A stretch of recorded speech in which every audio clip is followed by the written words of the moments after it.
trabalhadores do Brasil. Assim sendo, declaro vaga a presidência da República.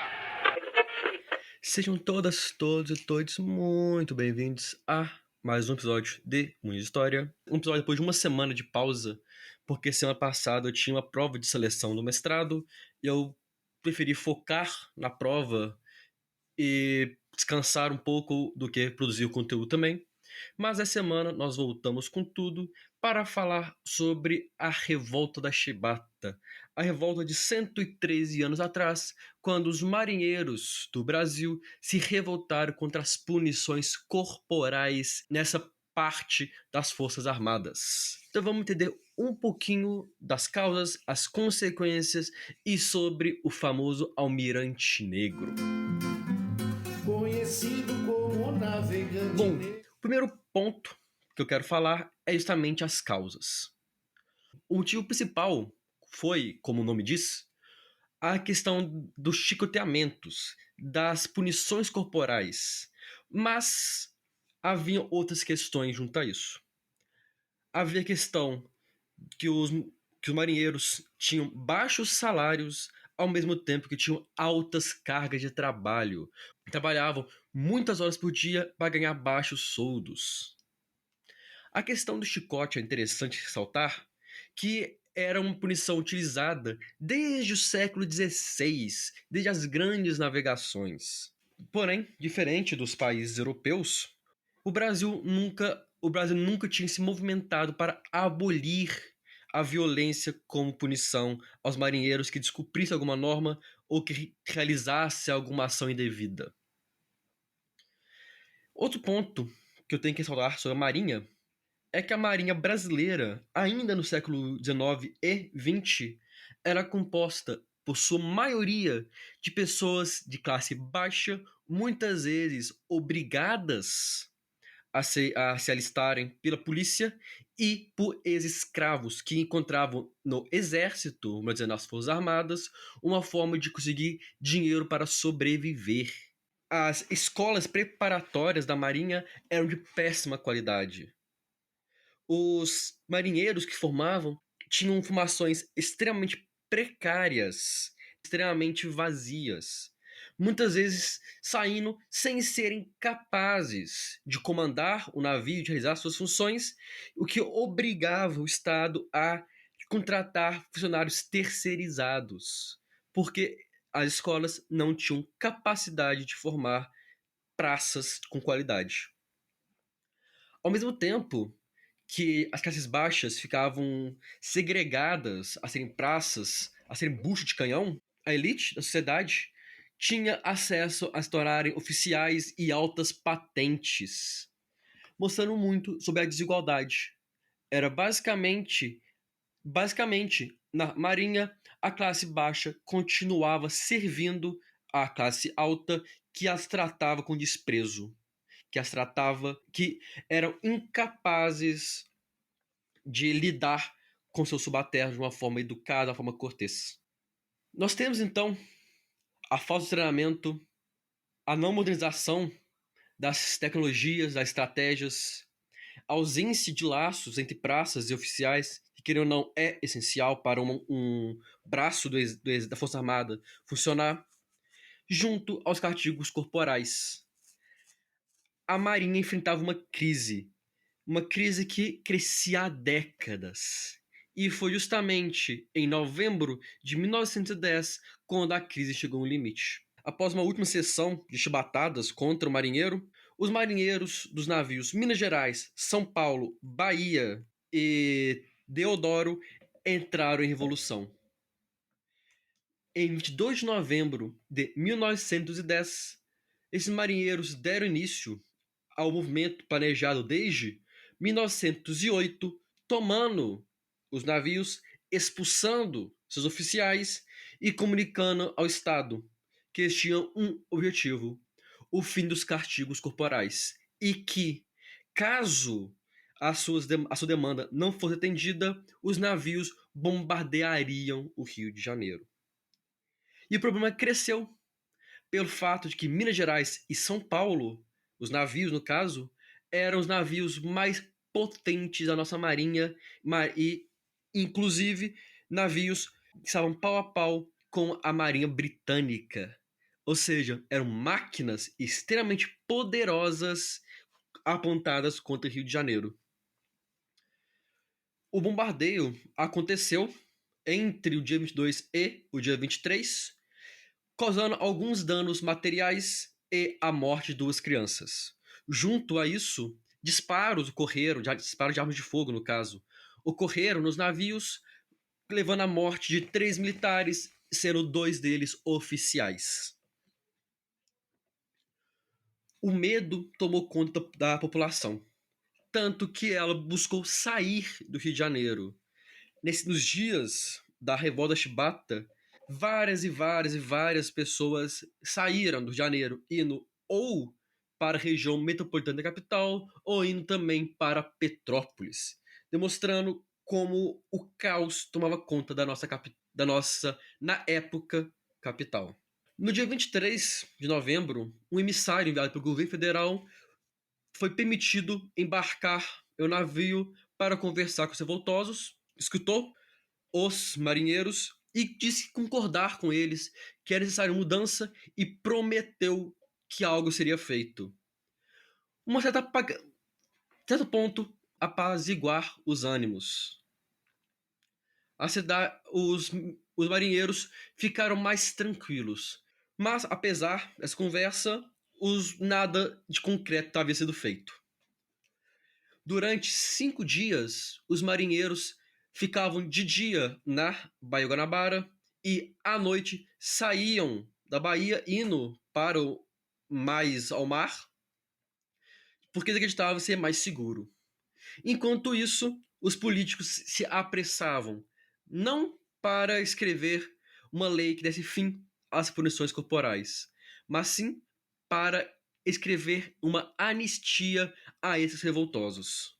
Não quer dizer que nada fez o governo na questão militar. 2 navios leais ao Rio de Janeiro foram usados com missões de reconhecimento, ao mesmo tempo que oficiais não revoltosos se apresentaram prontos para serviço e prontos para agir. 2 destroyers chegaram a ser posicionados para, caso necessário, uma intervenção, porém tinha um problema. As poderosas armas destroyers eram os seus torpedos, e esses se encontravam desarmados. Foram necessários 2 dias para que os destroyers fossem armados para um eventual ataque, que felizmente nunca aconteceu. Mas demonstra muito uma questão. Demonstra o quão desorganizado estava a Marinha Brasileira. Navios não armados, condições precárias de trabalho, trabalhos exaustivos, trabalhos violentos. Ressaltando muito como a crise da Marinha não era do século XX, era algo que vinha desde muito antes. Alguns autores colocando que vinha até mesmo desde a Guerra do Paraguai. Ai, salve o navegante negro. Eu quero falar rapidamente sobre João Cândido Felisberto, o marinheiro timoeiro no navio Minas Gerais, conhecido como o Almirante Negro. Ele tinha um grande prestígio e carinho de seus colegas, tanto os colegas praças como os seus superiores oficiais. Ele conseguia ali comunicar com as 2 classes tão diferentes e tão separadas. Ele era filho de escravos, então ele conhecia a violência e entrou na marinha aos 15 anos de idade, se mostrando, apesar de um temperamento quente, um grande marinheiro, participando de diversas missões de treinamento, ganhando muito prestígio, ganhando muita fama. E ele, então, como eu disse, liderou o movimento da revolta da Chibata. Ele foi o principal líder contra as violências, contra a precariedade do trabalho. O fato é também que a anistia, ou seja, o perdão, foi concedido aos marinheiros revoltosos, que passaram então a desembarcar nos dias 26 e 27 de novembro na capital do Rio de Janeiro. Mas vale ressaltar que em nenhum momento a chibata foi abolida por escrito. Havia um acordo comum, oral, de que não mais se aplicariam castigos corporais, mas nenhuma lei foi escrita. A mudança oficial veio apenas anos depois, com uma reelaboração dos regimentos disciplinares. E é interessante que os jornais de oposição ao governo de Hermes da Fonseca, que inclusive militar, que era presidente da República, constantemente louvaram os revoltosos por se posicionarem contra o governo, por se posicionarem contra a violência e por reformas. Ao mesmo tempo que a anistia foi escrita, foi publicado também o Decreto 8.400, que dava o direito da Marinha de expulsar qualquer marinheiro indesejado. Ou seja, aqueles marinheiros não seriam presos, porém muitos perderiam o seu emprego, incluindo o almirante negro, que foi expulso da Marinha, acusado injustamente de ter participado de uma segunda rebelião. E que rebelião foi essa? Por conta da expulsão de marinheiros e por conta de uma fake news, uma notícia falsa que circulava em janeiro, que o governo iria prender os revoltosos, um pequeno grupo de marinheiros tomou conta, novamente, de navios e de uma base militar para se revoltarem contra isso. Porém, esse movimento já havia sido delatado e foi rapidamente suprimido pelo governo federal. E, apesar da anistia ainda estar em vigor, 600 marinheiros, incluindo João Cândido, foram presos no Rio de Janeiro, acusados de terem participado dos movimentos de novembro e dezembro e enviados para a Ilha das Cobras, onde havia uma prisão, mas dizendo uma fortaleza militar usada como prisão. Nessa prisão, João e outros 17 prisioneiros foram enviados para a Solitária, não cada em uma cela, mas 18 pessoas em uma cela no subsolo com alguns pequenos buracos de ventilação. E para piorar a situação, sob a desculpa de desinfetar a cela, os guardas lançaram cal no local. O calor, somado às dificuldades de respirar, levaram 16 dos 18 presos morrerem asfixiados em 2 dias. Esse caso mostra muito a violência.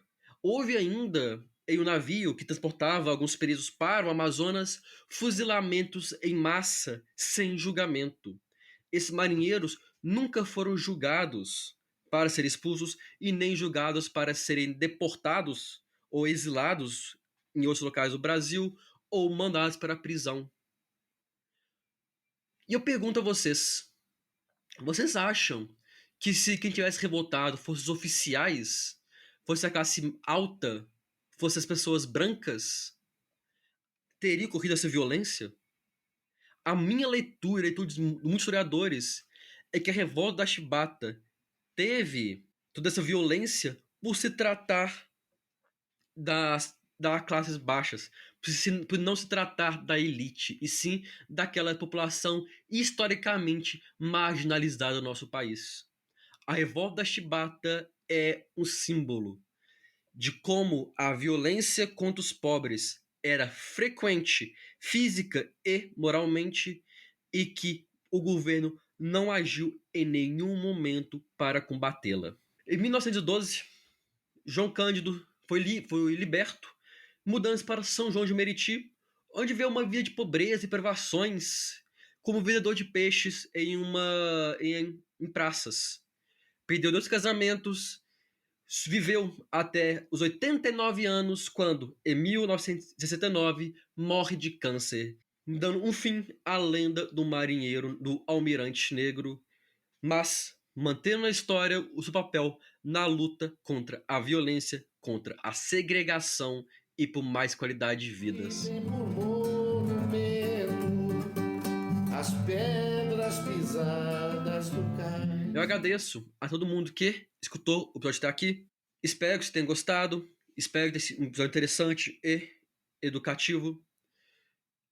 Se você gosta do nosso conteúdo, você pode nos apoiar pelo Catarse, com um valor mensal ou um valor único pelo Pix. Os dados estão lá no nosso Instagram, @Mundo de História. Nos siga também nas outras redes sociais, Twitter e Facebook, que lá eu estou sempre comunicando lá sobre episódios, sobre problemas, etc. E é também uma chance de vocês mandarem feedback sobre os episódios, o que vocês gostaram de escutar, o que vocês não gostaram. Se você escuta pelo Spotify, você pode fazer isso pelo próprio aplicativo, só descer a tela. E você também pode nos ajudar muito compartilhando esse episódio com seus colegas, familiares, amigos, amigas, com quem você acha que possa gostar do episódio. No mais, muito obrigado novamente a todo mundo que escutou até aqui e vejo todos vocês na próxima semana. Muito obrigado e até lá. Dignidade de mestre Sala, e ao acenar